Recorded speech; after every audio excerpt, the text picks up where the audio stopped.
Well, g'day, patrons, and welcome to the Two Jacks, episode 11. So much going on in the world today. Really very frightening things going on in Europe as we speak, as we record this. G'day, Jack. How are you today? G'day, Jack.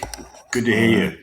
Yeah, good to hear you too, mate. Troubling stuff, but there's some all around the world really today. But to kick us off in Hong Kong, the one of the lands of zero COVID, you've got some big problems with Omicron in particular. Well, it is all moving pretty quickly now. I think there were 8,000, nearly 9,000 cases yesterday. And given that we've only had 80,000 cases since the pandemic begun, this is a pretty big number. Yeah. There were another 50 deaths in the last 24 hours, so far as we know. Of those, there were only 5 under 60, and all of those had previous conditions. There have been, I think, 255 deaths since this fifth wave, since the Omicron wave started, which, given that we've only had 460 all up, is an indication of a rapidly changing situation, really. Yes, we've spoken before in previous episodes that basically one of the issues around the vaccinations are that you've got the elderly who have very, very low rates of vaccination, which was starting to come up, and I think as bad as sort of 20% of the 80 pluses, I think, had been vaccinated come December. And of the 60 pluses, I think it wasn't much better, around about 40%, high 30s.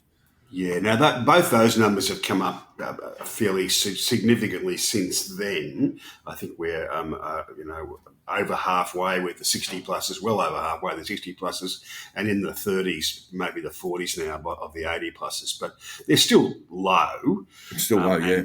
Yeah, and they're still low. They're still dangerous, I suppose, in the sense that because when these are high risk groups, yeah.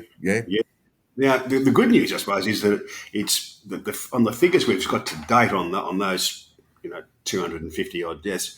It's much less lethal than the previous waves. I think we were getting a 2.2% death rate in the earlier waves, and it's down to for the unvaxxed about 0.5%.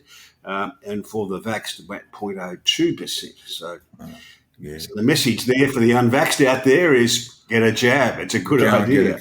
Go and get a jab, yeah. So what are we talking about, really? 0.02. You stand probably something like a 25 times chance of dying being vaxxed as being unvaxxed. I think it's 18. It was my number. 18, about a 20 times worse situation. Now, at the moment, we kind of expect that the wave will peak in mid-March and peter out by early April, and that would be following a similar sort of trajectory as you've had in New South Wales. So New South Wales is similar populations. It's a good benchmark for this as well. Now it is, and so what you're experiencing now is probably what we were experiencing in early January. So, it hasn't kicked it down the road very far. I mean, the zero COVID policies, but yes, you do see this great rush, this great peak of testing, of cases, of peaks in deaths. And it poses all sorts of administrative problems. We mentioned last week that there was a possibility, although you said it was unlikely, that Hong Kong may sort of go into a Wuhan-style lockdown, hard lockdown. Yep. That's not the case? No, not at this stage at least. And the chief executive, Mrs. Lam, still says that's not on the table at the moment. What we are going to is to citywide testing in March. Right. And there are 7.5 million of us, and we're going to get 3 tests over 21 days is the current plan. So that's a million. That's a million tests a day, Jack. Even on my maths, it's a hell of a lot of pathology, mate. It is. Now, we're being given a lot of assistance from the mainland. There are people coming Right. across the border every day. And the idea is that they're going to help run all of the testing centres. One thing that's causing some concern amongst the locals is that they think that at least some of those samples will need to be sent to Shenzhen for processing. Yes, I imagine so. And because we haven't got anywhere near capacity to do to process 1,000 samples a day. And people here worry about that sort of stuff. They're worried about their DNA being taken across the border, et cetera, et cetera. I mean, some of it's sensible and some of it's not. But I mean, anyway. Yeah. But look, this is something that was actually practiced in very small communities in the early days of COVID, and it was reasonably effective. But I don't think it's ever been done. Well, perhaps outside China, I don't think it's ever been done at such a large group of people. Well, they certainly have done this in Chinese cities, so they think that and they probably do have the organisational capacity to do it. We are going to continue with the government says we're going to continue here to isolate all positive cases. Now, this could be a very, very large number. If we test all 7.5 million people three times in 21 days. So they've announced they're going to have schools are going to have early holidays, like effectively an early summer holiday.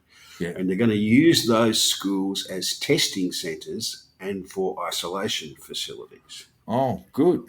You'll have to fit on the chair, mate. Those little chairs. We'll have to fit on. It'll be a reminder of those days, and you would have done it as well, where you turn up for a parent-teacher meeting when your kid's in grade 2, and you have to try and fit your capacious backside onto a little chair, and everything looks much smaller than you remember it. That's the thing, when you're an adult who turns up at primary school. Gee, this classroom's tiny, and you've got the little chair that'll dislocate both kneecaps to get into.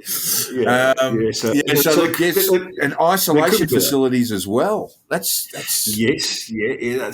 that's on the table. We're not sure exactly how it's going to work. They're also building, I think, 3 of those pop-up hospitals of the type that we saw being built in Wuhan at the early days. The great big hangars. Great big hangars with like cubicle beds. It's like a giant call centre, except you sleep there. So all of this has led. Yeah, all of this has led to people fleeing Hong Kong because they are much more concerned about being caught up in a mainland-style compulsory isolation process than they are about catching the virus. So essentially, these are expats, and Hong Kong, of course, has got a very large expat community. Not just expats. A lot of the better to-do locals are fleeing as well. Now, some of these people are fleeing temporarily. There, if they can work remotely, they're trying to pop down to Bali or Thailand or across to Dubai or somewhere like that, where they can continue to do their stuff. But particularly the ones with kids. Yeah. There was a terrible case a day or two ago where an 11-month-old baby was taken away from its mother because the baby had tested positive, and the health officials said, no, we've got to take her away from you for 7 days. And there was a huge uproar about that, and eventually they've been reunited after a day or two, I think. But this is dreadfully concerning to people with young kids, that their kids might be taken away from them and put into this bureaucratic jungle where they can't get access to it. Or get lost in it. And mercifully my kids are well past those age and not here anyway. But even amongst adults. I've noticed that I've been getting some WhatsApp messages from friends saying, just checking the numbers are still working and that you're here, because we need to stay in contact if we do get taken into this process, so that we have someone on the outside who can can agitate to get us out. Yes, yeah, or make sure that we're being looked after or not forgotten or whatever, So it is causing a fairly high degree of concern. So, what you got any idea of the numbers that are leaving? The number of people who are leaving Hong Kong? No, it's all happening too quickly to get the numbers will come through, but they're not really up to date at the moment. But you do get that very, very profound sense of an exodus going on. Yeah, there were 25,000 people left in a day last week, and it's gotten worse since then. So. And one indicator is the price of flights is going through the roof. So okay. And so how do you feel about it yourself? How do you feel about it yourself? People are on Facebook groups organising charter flights. Put it that way. Wow. So how do you feel about it yourself? Do you feel like you'll get a bit of welding at the door on the door handle? Well, I'm not terribly concerned about it. I'm much more worried that the two local pubs that I used to normally have a drink at have both closed because one of the staff members in each case tested positive, so they've shut the doors for a week or so. But look, it was slightly depressing the other day when I went and had a drink with a friend, and we were the only people in the bar who weren't having farewell drinks. Oh yeah, that's sad. That's very sad. It sort of feels like it's leading up to the last chopper out of Saigon. How the arms? You reckon you can grab hold of them?